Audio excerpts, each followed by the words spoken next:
자, 오늘은요, 우리가 뭔가를 어떻게 인식하고 또 우리 자신을 어떻게 돌아보는지, 그리고 더 나아가서 신앙의 진짜 의미가 뭘까 하는 이야기를 한번 깊이 파고들어 보려고 합니다. 아주 흥미로운 수수께끼로 한번 시작해 볼까요? 오래전 이야기인데요. 예수님이 베드로, 야고보, 요한 이렇게 딱 세 명의 제자만 데리고 높은 산으로 올라가시는 장면입니다. 여기서부터 아주 신비한 일이 시작돼요. 그런데 바로 그 순간 갑자기 두 사람이 나타나서 예수님과 이야기를 나누는 거예요. 놀랍게도 그들은 바로 모세와 엘리야였습니다. 자, 여기서 질문이 생기죠. 베드로가 모세랑 엘리야를 본 적이 있을까요? 당연히 없죠. 사진이나 초상화가 있던 시절도 아니잖아요. 그런데 대체 어떻게 보자마자 그들을 알아봤을까요? 신기하지 않나요? 여기에 대한 한 가지 설명은 이겁니다. 어떤 지식은요, 우리가 배우지 않아도 그냥 알게 된다는 거예요. 꼭 필요한 바로 그 순간에 직관적으로 주어지는 거죠. 아마 베드로의 경우가 바로 그랬을 겁니다. 자, 그런데 이야기가 여기서 끝나면 간단하겠죠. 근데 좀 이상한 점이 있어요. 이렇게 저절로 알게 되는 게 있는 반면에 바로 눈앞에 떡하니 보여줘도 우리가 전혀 깨닫지 못하는 것들도 있거든요. 이게 바로 모순이죠. 베드로의 경우가 바로 그 차이를 정말 명확하게 보여줍니다. 보세요. 그는 모세와 엘리야가 누구인지는 기가 막히게 알아봤어요. 하지만 그들이 왜 거기에 나타났는지, 그 목적에 대해서는 전혀 감을 잡지 못했다는 겁니다. 이게 왜 중요하냐면요. 우리도 그럴 때가 많잖아요. 내 관심사가 다른 데가 있으면 눈앞에서 벌어지는 일의 진짜 의미, 그 핵심을 완전히 놓쳐버릴 수 있다는 거죠. 그럼 대체 베드로는 뭐에 관심이 있었던 걸까요? 그의 진짜 속마음을 알려면 그가 했던 말을 자세히 들여다볼 필요가 있습니다.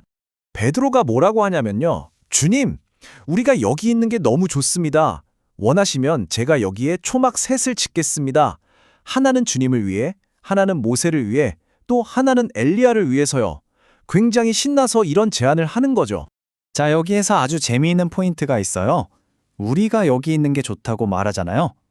이 우리라는 단어, 이게 바로 베드로 자기 자신의 기쁨, 자기 자신의 소망이 얼마나 컸는지를 보여주는 대목입니다. 그러고 나서 덧붙이는 말이 뭐죠?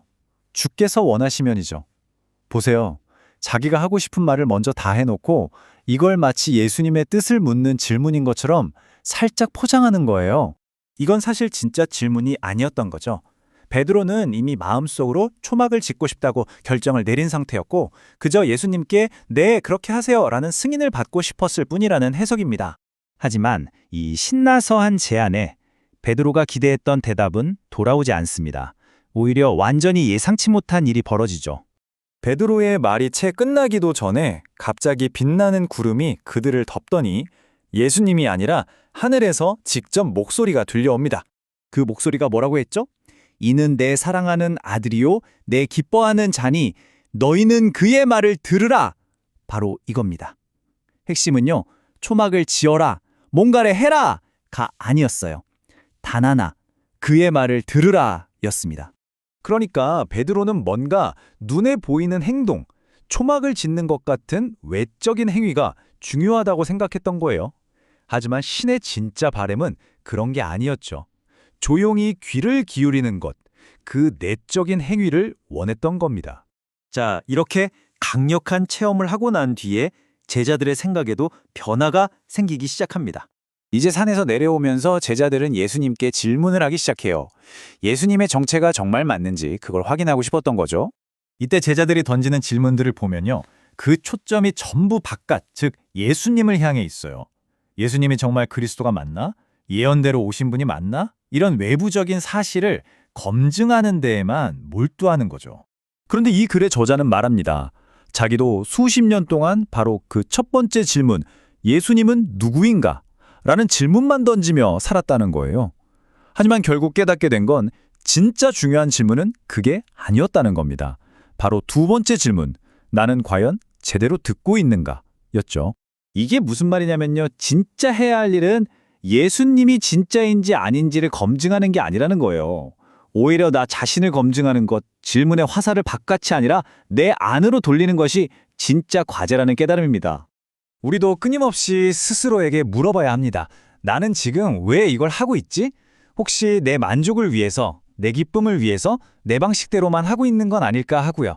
어쩌면 우리도 베드로처럼 우리 자신의 욕망을 섬김이나 신앙이라는 멋진 말로 포장하고 있는지도 모릅니다.